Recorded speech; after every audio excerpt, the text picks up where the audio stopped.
How's it going, everybody? So in this video, I am going to give you guys what my thoughts are on GrapheneOS, and I do apologize that it took a little bit of time for me to make this video for you guys, but nonetheless, this video is here today. So I've installed GrapheneOS on the Pixel 6a, and I've been using it for a couple of days now. I have my thoughts, and I'm going to share my experience with you guys. For those who are interested in GrapheneOS, and you can get at least my opinion on it before flashing it onto your device, as there are tons of other videos that talk about it.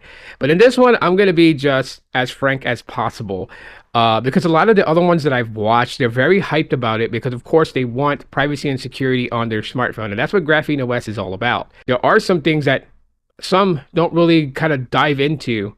A few have, but I'm going to reiterate those and back those up. So stay all the way through the video, hit the like button, and if you like these types of videos, subscribe, because that definitely helps out. Help me get to 15,000 subscribers by my birthday. I would truly appreciate that. So there are prerequisites that I'm going to explain to you guys, okay? First off, you want to have OEM unlock. You want to have USB debugging turned on. It's very simple to access those things. You just need to open developer options on your device. To do that, you will go into settings, go to about, find the build number, tap it 5 times. Once you get that little window that says you're, developer options enabled, or you're now a developer, you go one step back to the main settings menu and then into system and scroll down and you'll find developer options. Toggle those two things on. OEM unlock, USB debugging. From there, the link is in the description to GrapheneOS's website, so that way you guys can go there. They have a web installer page, so it makes it very easy for people to install it. But if you like to tinker around, you like to feel cool typing code, you can install it manually, where you would use platform tools and you would use command prompts and type it in yourself to flash it. But the web installer is for the novice. I don't know what I'm doing, so I'll just click a button. That's what it's set up for. And there are 3 buttons on that web installer page that you're going to click. So once you have OEM unlock, you have USB debugging turned on, you're going to boot your device into fast boot mode simply by powering off your phone completely. Once your phone is in a powered off state, you would hold the volume down and the power button simultaneously until it boots up this weird menu that's like black and it's got a bunch of words right here. You're going to see in red it says locked, and that's telling you the state of the phone's bootloader is locked. So once you see that sub menu, you're in fast boot. All you got to do now is connect your device to your PC via USB to Type-C cable, and then you click the first button, unlock bootloader. Okay, now real quick, unlocking the bootloader wipes all data. So if there were important photos and stuff like that, you definitely want to do a backup. Sorry if I said it so late in this video, but you definitely want to do a backup. But yeah, first button is unlock bootloader. When you click that, the sub menu will show right here, and it'll say, keep bootloader locked. Just use the volume rocker to switch it, and you'll see unlock bootloader. When you see that, hit the power button. That is to select it, or basically say okay. It's going to unlock the bootloader. Once that's done, and it shows the bootloader is unlocked, you'll go to the second button, which is just downloading all the necessary files. So you click it, because it's connected to your phone, it's going to read your model phone, so it's going to know which ROM file to install. So it's going to download that correct file. It's going to download, the radios and the recovery for it. So all that is set up nicely. Once that download is done, you go to the third button. That's to install it. And don't freak out. It's going to reboot several times because it's going to flash the boot image. It's going to flash the DTBO. It's going to flash the vendor the vendor boot image as well.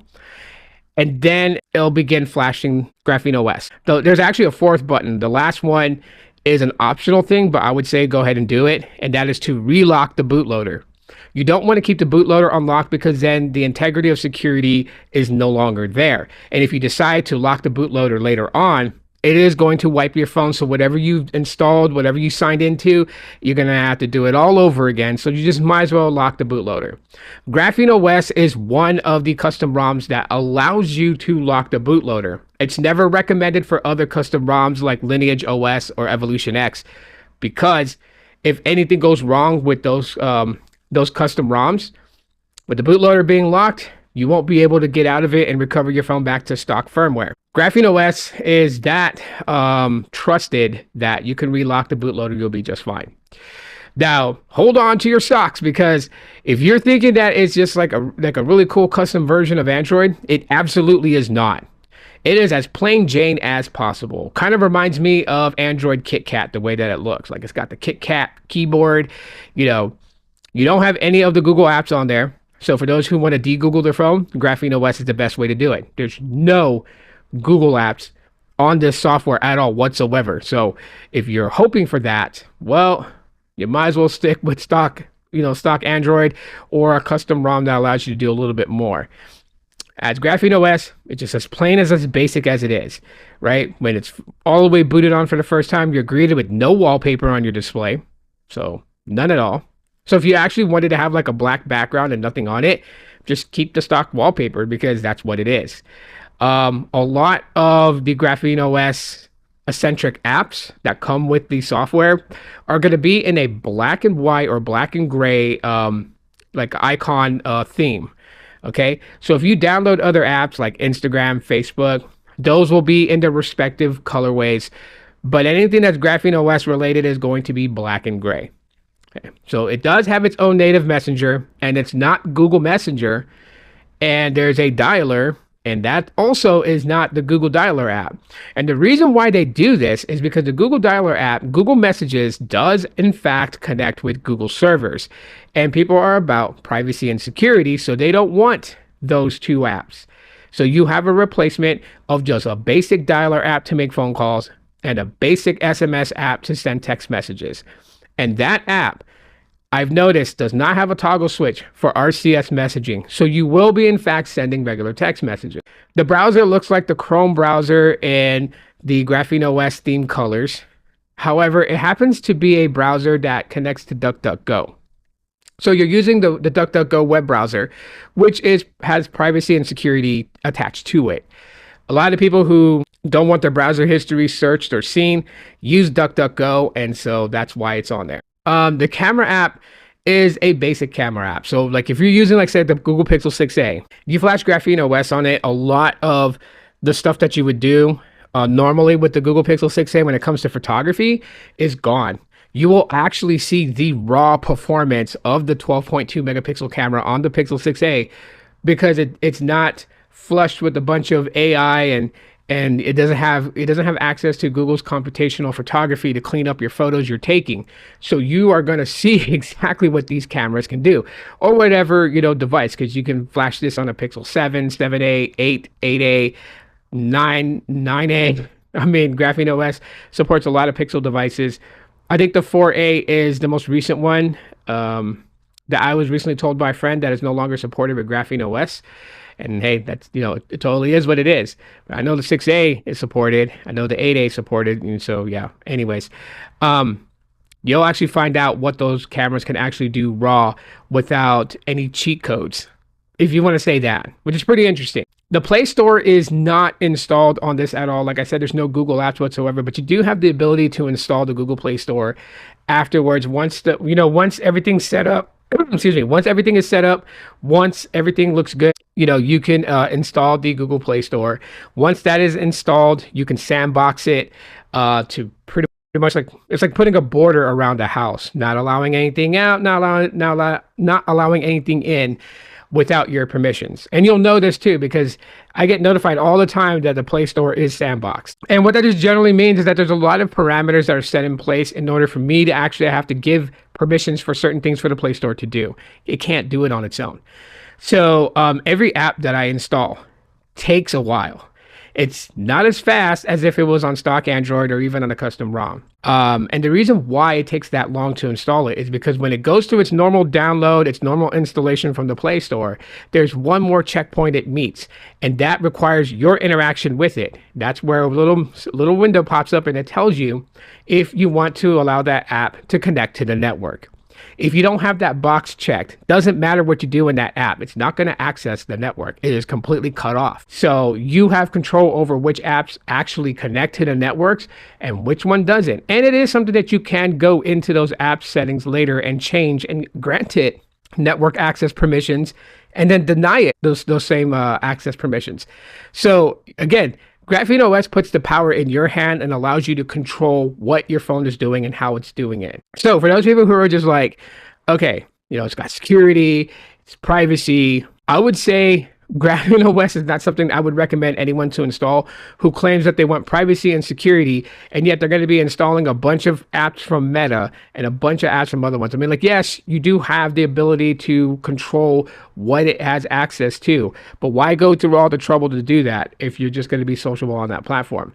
GrapheneOS for me is a good operating system for somebody who just does calls, text, and maybe some light browsing and maybe some YouTube video watching. And that's about it. They're not social media influencers or inspiring influencers. They're not content creators. They're not online mobile gamers. They just simply want a smartphone to check maps where they're going, get turn-by-turn directions, take a few photos, take a few videos of like places they visit, browse the internet without having their history sapped up and watched and looked at, and definitely don't want ad placements just because they searched up toaster that they're going to get like all the ads pertaining to some of the oddest, weirdest toasters and even a smart toaster. Like, that's the whole point of GrapheneOS. They want to get rid and get away from those things. Now, you guys may see it like, I have a bunch of my normal use case apps on there because I wanted to see how they would run and function on GrapheneOS.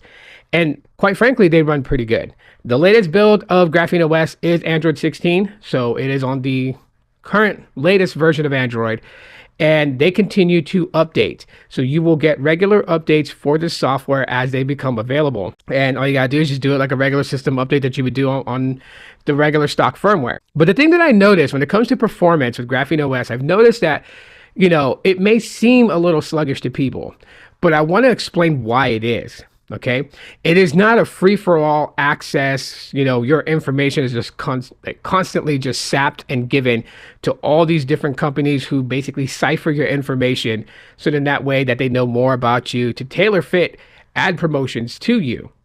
So it's going to seem a bit sluggish and slower because, again, there are checks and balances in place of the apps you are using on your device running GrapheneOS. So I'm not saying it's not snail speed, okay? It's not you hit Facebook and it takes 5 minutes for it to load up. You probably won't even really notice the difference when loading Facebook. You won't. It's just very, very minor. But you do know that it's doing stuff in background. You do know that it's actually protecting things that you're doing on your device.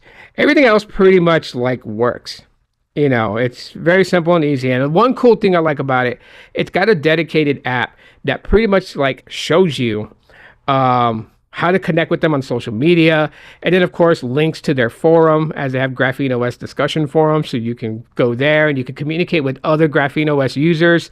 And then of course, other links to like their blogging platforms like X, Mastodon, and Blue Sky. They're on those three, as well as Discord, Telegram, and Matrix. They're on those to chat and connect with.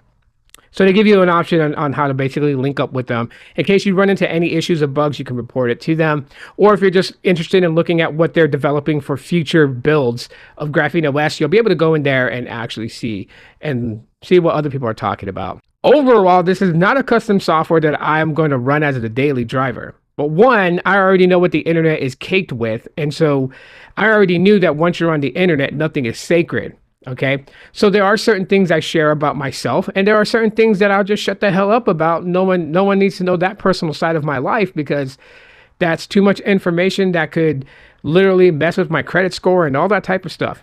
You got to know. See, for me, you got to know restraints, and I'm not going to judge people. I know some people don't have the restraints to literally stop this. They want to be on social media. They want to put as much of their life out there because they want the adoration of the world, and I'm not going to judge people for that. But you just have to understand that if you're going to be doing that, there are people out there with bad, malicious intent that will take advantage of you. Okay. And GrapheneOS is a way to protect you. Like, you can have a smartphone, like I carry 2 different phones. You can have one that's specifically just for you to like do your content creating and stuff like that, with no parameters set in place to always have these checkpoints that things have to go through in order for it to function. Then you could have like a backup phone where you put like all your banking apps, all your personal information. You can use it on here because it's it's GrapheneOS installed. So everything's like privacy and security. You can do that if you want to. I kind of wish that, because these smartphones do have a way to dual boot. I kind of wish that it was very easy, so easy that everyday people could do it, to be able to dual boot between two different softwares. Something that, does not need to be unlocked by a custom ROM or by rooting your Android smartphone. I wish this was a simple thing that was baked into stock Android, allowing you to run a second software that when you boot your phone with the permissions to dual boot, it will then ask you which software you want to use. You choose the one you want to use and it boots into that. That way, if you're content creating, social media, and all that other stuff, you could be on Android. When you're going to be dealing with a lot of business, transactions, banking, personal info, sheet fill outs and stuff like that, you could be on Graphene and do those things with in mind that your information is, number one, being protected and secured. Overall, daily drivable for the person who's not always on their smartphone, but wants that level of security to protect for their banking apps and things like that. For the everyday person, content creator, social media influencer, probably a tool you would use when dealing business and transactions. But the everyday person out there, Pokemon Go player, mobile gamer, and stuff like that, I wouldn't recommend this for you guys, because there are too many things that's going to kind of throttle your experience, because it is always going to put privacy and security above everything else. That is my thoughts of GrapheneOS. Any questions, comments, concerns, ask them in the comment section of the video. Even your emotional outbursts. It's quite a lengthy video, so if you made it this far, hashtag secret squirrel, and I know you made it through the entire video. Until then, check out the next videos that I drop, and I'll talk to y'all later. Aloha.